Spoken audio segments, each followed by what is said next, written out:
Hello everyone. Magandang gabi po sa inyong lahat. This is Mentor Anna once again, and we are live. It's March 19, past 11 o'clock in the evening. It's a Thursday. I know medyo na late tayo ng live, but I hope that you are all doing well. For those who are watching live and for those who will catch this on a replay. And if this is your first time to see me go live, I'm Ana Montesa. I'm a former accounting and finance professional, dating hospital CFO na nagtrabaho sa corporate world for 15 years, turned digital business owner and mentor for 5 years. And I'm very passionate about helping mga kapwa kong accountants and professionals who also wants to create their life beyond their 9 to 5.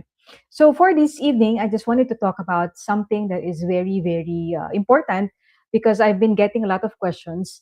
There's so many people that really want to have a clarity. That's why for this evening, I wanted to talk about this specific question. Kung curious ka in this digital business, pero you are actually scared because you thought or maybe naisip mo that this is just one of those scammy online businesses, right? So, sino ba dito yung very curious about starting this digital business who already reached out to me or maybe you have been following my business page but still, you haven't really thought about doing it or starting it because you feel like maybe this is really one of the usual, kapag online, right? And for most of us, syempre mga Pilipino, we are very scared. Maybe for some of us who've already experienced this, na baka scam lang din siya. Right? If this is you, just let me know or comment ako or me if you also feel this, right? And you know what? Alam mo that you really can, if this is you, like you really wanted to start this business because I was also just like you. I was also thinking about what if mag-start din nga ako ng digital business. But if you are also coming from the corporate world, sanay na sanay tayo with stable income, right? We usually get our corporate salary. We have a clear structure. We always follow the structure in our job description or in our processes, right? We are also used to getting predictable results. So nung nakita ko itong, digital business, honestly, my initial reaction was inisip ko not really, straightforward about it. Medyo cautious, right? I've mentioned this na hindi ako ganun ka-cautious. But a part of me might say na, oops, ingat ka lang din. Maybe this is also one of those scam, right? And maybe ikaw din, no? Ganun din yung naiisip mo rin ngayon. And you know what? That's really a valid reaction. That's really valid. And you are not negative. Hindi ka rin dahil you're very, kumbaga, you are cautious, right? And that's really a good thing, right? You're just being careful, right? Because ayaw mo na masayang yung pera mo, ayaw mo masayang yung oras mo, and ayaw mo ring magkamali, right? So, but here's what really changed for me, for those who are, really interested to understand the business. I realized na hindi pala lahat ng online-based businesses or digital business ko ano man ang tawag na yan, as long as it's in the online space, is scam. Right? Ang problem lang is hindi clear sa atin kung alin doon ang legit at alin doon ang hindi legit. Right? So instead na mag-all-in na agad, right? I also ask myself, paano ako magsisimula ng isang business na meron pa rin akong level of, kumbaga, feeling of safety bago ako mag-start ng isang negosyo. So, ang hinahanap ko is hindi yung mag-iimbento ako ng isang negosyo from scratch. I've mentioned this with you that I already had a prior business experience running a traditional bakery, and it was really tough to run that because ang kasama lang nung bakery franchise na yun was really, to start, but never about operating the business and making it successful. So, when I was searching for a business, ang hinahanap ko is something na merong sistema na pwede ko na lang ding aralin at i-operate, right? So one of the things that I also wanted really is number one, in simple terms, itong business na ito is, I just wanted to make this very simple and not complicated, right? So number one, when you start a digital business, merong system na magbebenta for you, right? So, merong automated system na gumagawa ng napakalaking part ng ating magiging operations. And this is done for you 90%. So, hindi ka araw-araw magbebenta or kaya yun yung reason why we don't really chase after people. We don't chase or bug families and friends when you start this business because we have that proven system who will handle that for us. Number two, we also have a world-class training here. So we have a training site. So if you decided to start a business, you also have your own personal access with your own username and password. And itong training natin really ranges from kung mag-start ka pa lang, you'll be a beginner level until you reach the advanced level. So dito sa business na to, which I also love, is meron tayong step-by-step training. And even though you don't have any experience in starting or running the business, meron kang structure na susundan. Right? So lahat tayo, like in my case, when I also first started, even those who are going to start a business will also follow the same training. And this training keeps on evolving and improving without added cost sa atin. So it's very, very value for money. Right? Now, the third that is part of this business is magkakaroon ka ng mentor and coach who will walk with you side by side. And this is, for me, this is really one of the things that I also appreciate about the business kasi dito hindi ka talaga mag-iisa.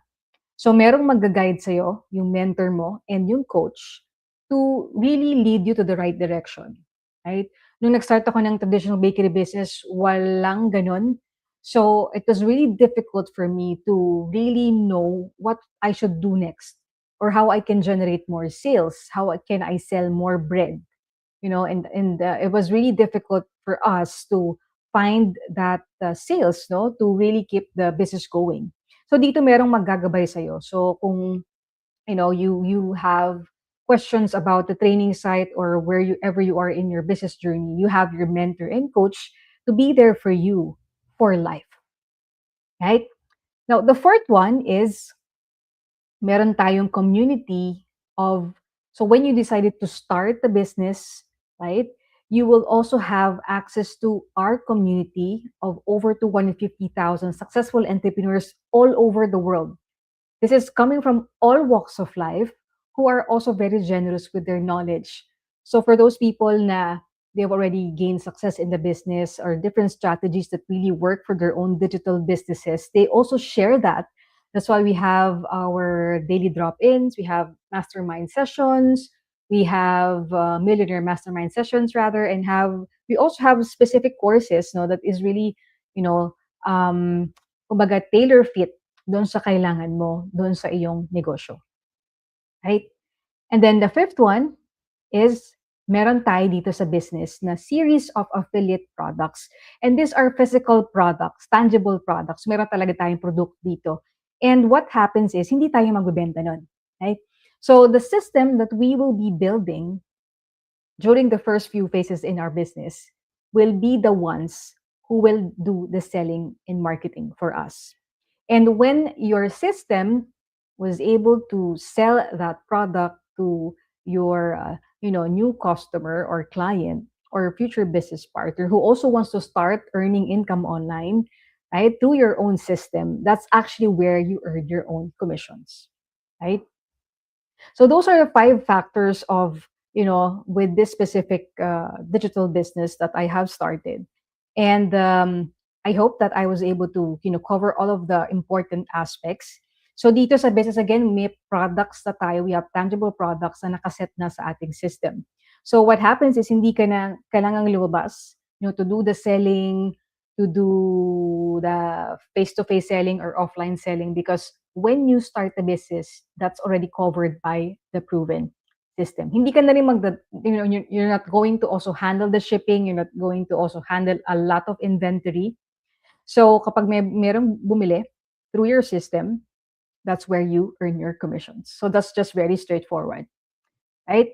So of course, in short, this is like an online franchise. So it's complete. You don't have to figure things out because it's already structured. You already have the products in place. You have the training, the community, the mentorship, and coaching. So dito, hindi ka na talaga magsisimula from scratch. You won't start from zero. And hindi mo na kailangang manghula, you're just learning how to operate a system that's already been working, proven, and tested. Right? So, kaya for me, naging okay ang business na ito because number one, it's really structured. Number two, I got guidance. Meron akong support that I get from my mentor and coach and the business community. At ang pinaka-importante is, kaya siyang gawin kahit may full-time work ka pa. That's where I also started 5 years ago when I was still working as a hospital CFO. So, kasi for me, to be honest with you guys, mas nakakatakot pala talaga yung wala kang extra source of income or isa lang yung source of income mo. Right? Nung time ng pandemic, nung ko na-realize that I was also afraid that wala akong ka-plan B in place. So, wala akong backup plan. So, doon ako nakapag-isip and I kept searching online. Initially, I was just only looking for a job opportunity na pwede kong gawin until I found the business online. Right? So, maybe for you, you have a different reason. But for me, my reason that I started the business initially was to have my own plan B.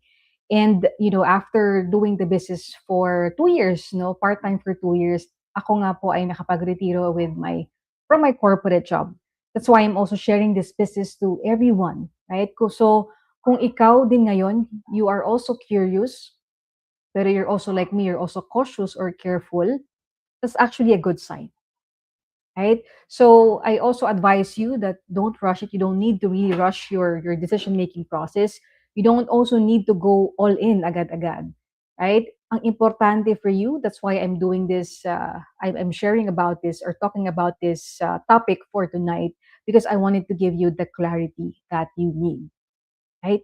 So if you want to, understand how the business works, I can explain it to you kung paano siya gumagana step by step. It's simple, right? And just comment the word start and I'll message you after this live. And again, no pressure, no. I'm just sharing this for those people who I have talked to for the past few days who are also asking for clarity. So again, I just want you to understand your options, how this business works, right? Para hindi ka na rin ma-stuck sa what if. So thank you for being here, and I hope I was able to, give you the clarity that you need. And if you still have questions, feel free to send me a message and let's talk. All right. So that's it for tonight. Thank you for being here. Thank you for being here on a Thursday night. Maraming salamat and bye for now.